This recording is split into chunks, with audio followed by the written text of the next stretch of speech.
1000বার বারণ করছি এইসব নেশা করতে না, তারপর কি লেগে আবার নরকে আইছস? তোর বাপ মায় আমি এত করে বুঝাইলাম যে দোষ এইসব পোলাপানের লগে চলিস না, তারপর এইসব পোলাপানের লগে চললা, কি লেগে নিজের জীবনটা শেষ করে দিতে আসস?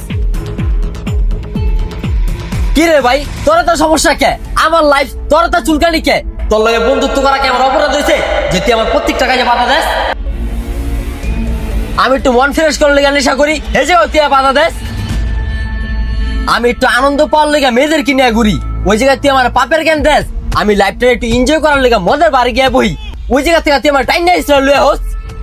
পাইছসটা কি? আমি কি খেলনা পুতুল নাকি পোষা প্রাণী? আমার লাইফ আমি শেষ করবো, এতে তোর সমস্যা কি? আমার কোনো সমস্যা নাই রে, আমি তোর বন্ধু। এইগুলা করলে তোর দেহের ক্ষতি, তোর নিজের ক্ষতি, তুই অল্পতে মারা যাবি।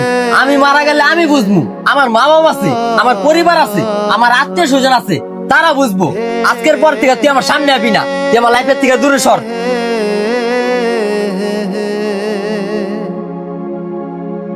কথা কানে যায় নাই? এই বিড়া, যাই যেতে সর। আইসে জ্ঞান দিতে শালার মুরগি।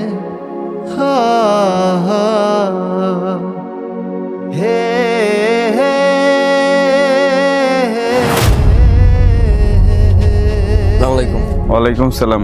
রাসেল, কি অবস্থা তোমার? ভালো ভাই।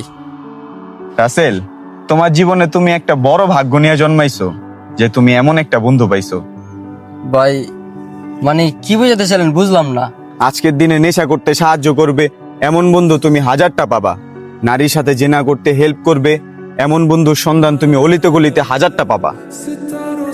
তোমাকে মদের আড্ডায় নিয়ে যাওয়ার জন্য নিজের বাইকে করে নিয়ে নামিয়ে দিয়ে আসবে এমন বন্ধুর অভাব হবে না।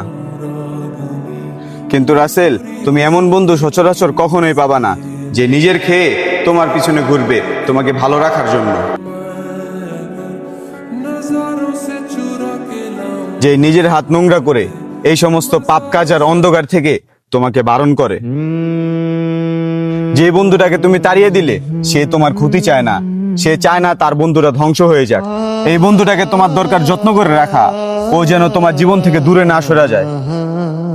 কারণ এই একটা খাঁটি বন্ধুর কারণে তোমার জীবনে বড় বড় পাপ আর বিপদ থেকে দূরে থাকতে পারবা। আমি তোর বন্ধু, এইগুলা করলে তোর দেহের ক্ষতি, তোর নিজের ক্ষতি, তুই অল্পতে মারা যাবি।